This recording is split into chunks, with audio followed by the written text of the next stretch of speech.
आगे बढ़ते हैं और बात करते हैं प्रदेश में कोरोना के कहर की। तो ये अभी भी जारी है।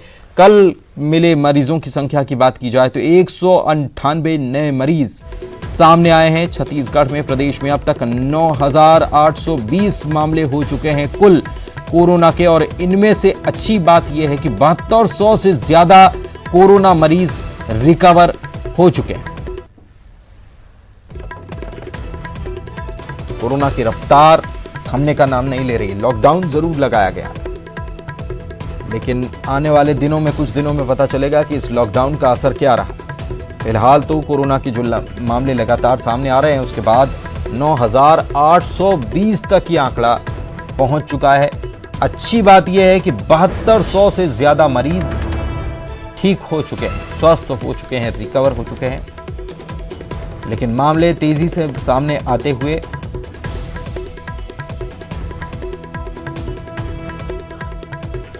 हालांकि सरकार की तरफ से अब जिस तरीके से मामले बढ़ रहे हैं उसी अनुसार प्रयास भी शुरू कर दिए गए हैं। 25,000 बिस्तरों का इंतजाम भी किया जा रहा है। जिनको कम लक्षण या हल्के लक्षण होंगे या जिनमें लक्षण नहीं सामने आ रहे हैं, ऐसे लोगों का भी इलाज किया जाएगा कोविड केयर सेंटर में। ममता हमारी सहयोगी हमारे साथ रायपुर से लाइव जुड़ी हुई है। ममता, मामले लगातार बढ़ते हुए लॉकडाउन भी किया गया इस दौरान, लेकिन क्या लॉकडाउन का कोई असर आंकड़ों में कुछ नजर आया है?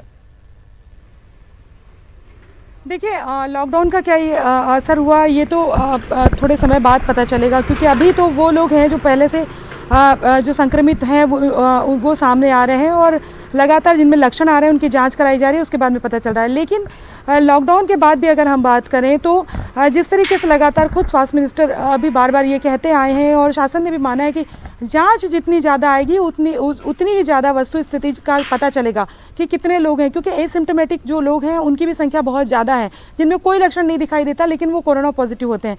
और वो चूँकि उन्हें पता नहीं होता और वो धड़ल्ले से यहाँ वहाँ लोगों के संपर्क में आते हैं। बाजार में आप देखेंगे कि किस तरह की भीड़ होती है। राखी के लिए जो छूट दी गई उसमें किस तरीके से लोग उमड़े। तो कहीं ना कहीं अगर हम बात करें कि लॉकडाउन के असर के चलते, लेकिन जो भीड़ है वो आम लोगों के बीच में जिस तरह से जागरूकता होनी चाहिए, और कार्रवाई के नाम पे प्रशासन ने अब एक तरह से हाथ खड़े कर दिए। उनका कहना है कि हम लगातार कार्रवाई कर रहे हैं, लगातार चालान काट रहे हैं, लोगों पे जुर्माना कर रहे हैं। अब इसके अलावा तरीका क्या हो सकता है? तरीका यही हो सकता है कि खुद सोशल डिस्टेंसिंग का पालन करें। कल हमने दिखाया कि किस तरह से मिठाइयों की दुकानों में लोग एक दूसरे के ऊपर बिल्कुल ऐसा लग रहा था कि पिल पड़ रहे हैं।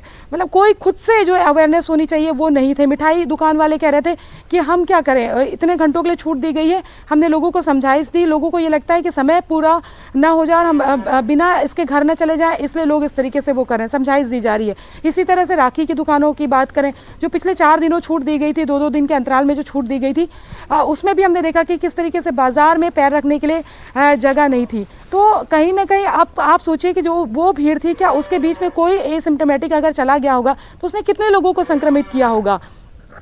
तो ये लोगों के ऊपर है। जिस तरीके से कल राखी का दिन था, धड़ल्ले से लोग आ जा रहे थे। प्रशासन ने यही जरूर कहा था कि चौक चौराहे पर लेकिन पुलिस ममता, यहाँ ये भी सवाल उठ रहा है कि जब तक लॉकडाउन होता है पुलिस सख्ती दिखाती है, पूछताछ करती है, लेकिन साथ ही साथ जैसे ही लॉकडाउन खुलता है, जैसे ही छूट दी जाती है, तो सारी सख्ती धरी की धरी रह जाती है। अगर वहां पर टोका टाकी शुरू कर दी जाए, थोड़ा सा रोका टाकी शुरू कर दिया जाए, लोगों को तब भी अवेयर किया जाए कि आप सोशल डिस्टेंसिंग का ध्यान रखिए, आप भीड़ मत लगाइए, थोड़ी सी सख्ती उस मौके पर भी दिखाई जाए, तो शायद लोगों के समझ में आएगा। क्योंकि जैसे ही छूट मिलती है लोगों को लगता है कि वो कैद थे, बाहर आए और फिर वापस वही स्थिति हो जाती है। शुक्रिया ममता आपका इस जानकारी के लिए। और वक्त यहां पर एक ब्रेक